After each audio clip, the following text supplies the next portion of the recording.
Hi guys! Welcome to my YouTube channel. For today's video, meron tayong bagong product na itatry.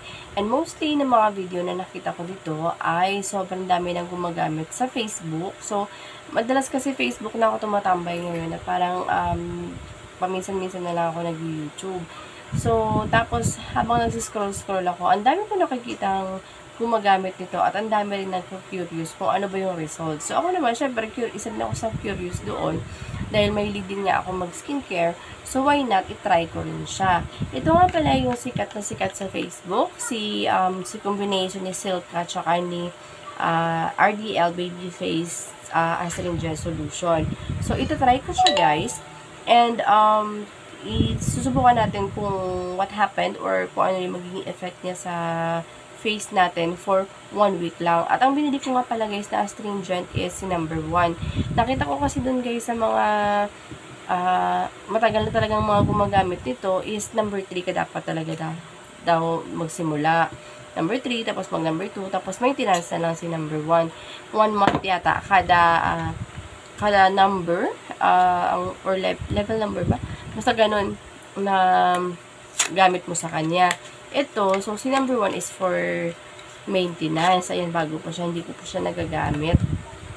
And, direction for use is, yun lang guys, yung nakita ko dito is yung direction for use niya is, wala siyang sinasabi kung ilang times mo siya gagamitin. Kung panggabi lang ba siya or pwede din ba siya sa pang umaga. Para, actually guys, si RDL, marami siyang mga, kasama pang products. Meron din siya sarili niyang cleanser, pero ang nakikita ko kasi sa Facebook is si Silka yung ginagamit nilang katambal nito si RDL. So, si Silka na rin ang binili ko. Then, meron din siyang moisturizer and kailangan mo din kasi ng sunblock. So, hindi na ako bumili ng sunblock and moisturizer kasi gusto ko muna siya itry ng ganyan lang. Tapos, meron na akong sunblock. Yung sunblock kasi na nahiyang ako guys is si Fairy Skin talaga na tinted na sunblock. So, yun na lang gagamitin ko. So, makakarami pa niya. Isa pa siyang boting ganun.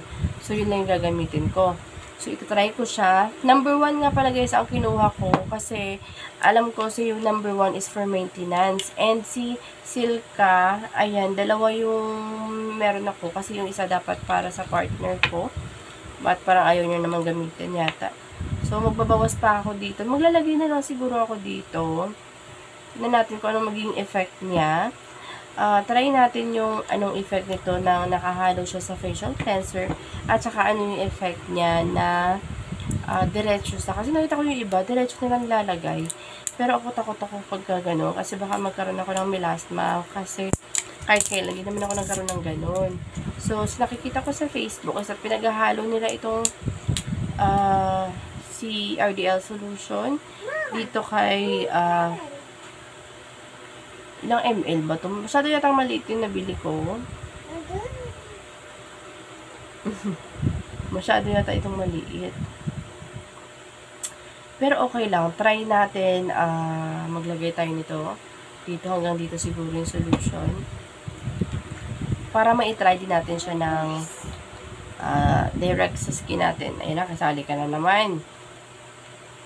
Ayan. Gamot na, mama, gamot. Yeah. So, meron pa, napakarami pa niya. Yun lang guys, yung ano dito talaga kay RDL. Kasi wala siyang direction kung ilang beses mo siyang magagamit eh. So, ang gagawin ko na lang is, every night ko na lang siyang gagamitin. Tapos, itong isa ay, malalaman ba natin kung, yeah, may pinagkaiba na siya kasi medyo naging mas yellowish na itong isa kaysa dito sa isa. Orange! Tatatakan ko na lang. So, ayan, itong isa, try ko na lang siya ganun. Bango ni Silka. So, ayan, meron na. So, mamayang gabi pa natin ito gagamitin. And then, i-update ko kayo for 1 week kung ano ba mangyayari. Update. Yeah. I-update ko na lang kayo guys kung ano mangyayari sa skin natin after 1 week. So, yun guys, try muna natin siya 1 week. Tapos kung effective siya, or kung walang effect sa akin yung pang maintenance, so kailangan ko pang mag number 3. Kasi, tingnan mo guys, wala naman ako masyadong problema sa face. Gusto ko lang matanggal yung mga scar ko. Yan ang susobrahan ko sa pagtanggal, lalo na kapag ka Lalo-lalo na kapag gigil ako tanggalin yung mga whiteheads. So, ayan, nagkakasugat siya. But yeah, we will try it for a week. And then, let's see what's the result. So, yun lang muna guys.